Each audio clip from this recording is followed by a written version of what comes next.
Union Education Minister Dharmendra Pradhan resign Toukhre. Mahiroi Singhi Khalaga resign Taubani Haidi. Ex Thagalakpa post Amada Dharmendra Pradhan na wafa masi Fongdokladuna Hai.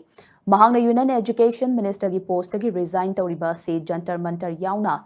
Lebaga Sigi Tongan Tongan Mafam Singda anti National Force Singna Makatana exploit Taudana Bagidamaktane.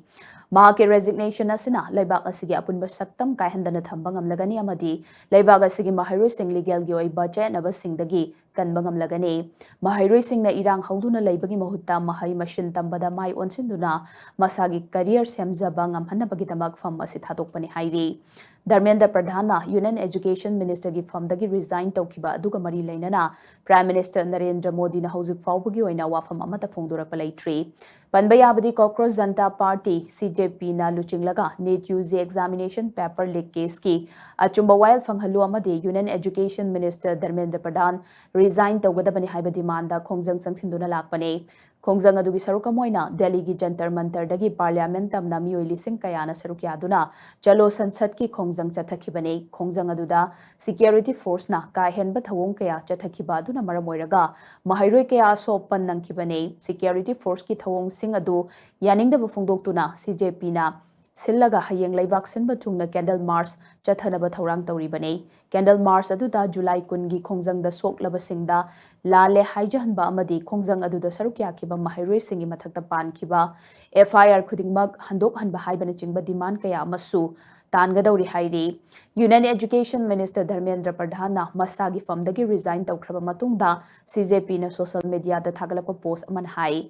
Union Education Minister na resign Toukiba sina demand ama thabak taon thokrabasu hauziksu fangdana leiba demand kya leiri demand sing adudi NEET UG examination paper leak case kamari leinana suicide tawduna laikhidraba Mahiroi khudingmaki imung manungda compensation oina lupa crore amamam piba CJP gi khongjangda sarukya kiba Mahiroi singi mathakta action amata laukhataba amadi RF amasung Delhi Police na chathakiba ka henba thawong sing aduga mari leinana Miam Khangna Lale Haijaba Sina Chingbane.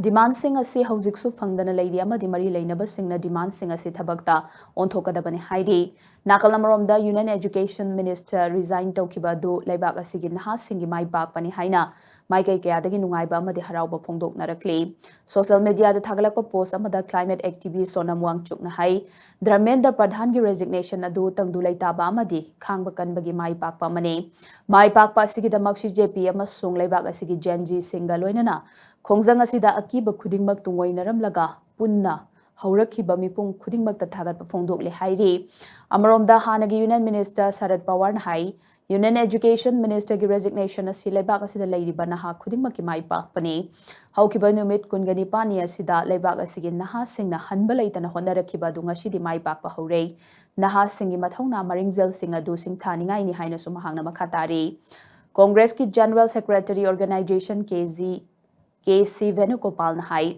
Dharmendra Pradhan gi resignation asi India gi Naha Singi Khwaidigi Chawba Mai Pakpane. Naha Singi power aduna Maral Lairaba Amadi Matik Chadraba Union Education Minister resign Tawhankre Hairi.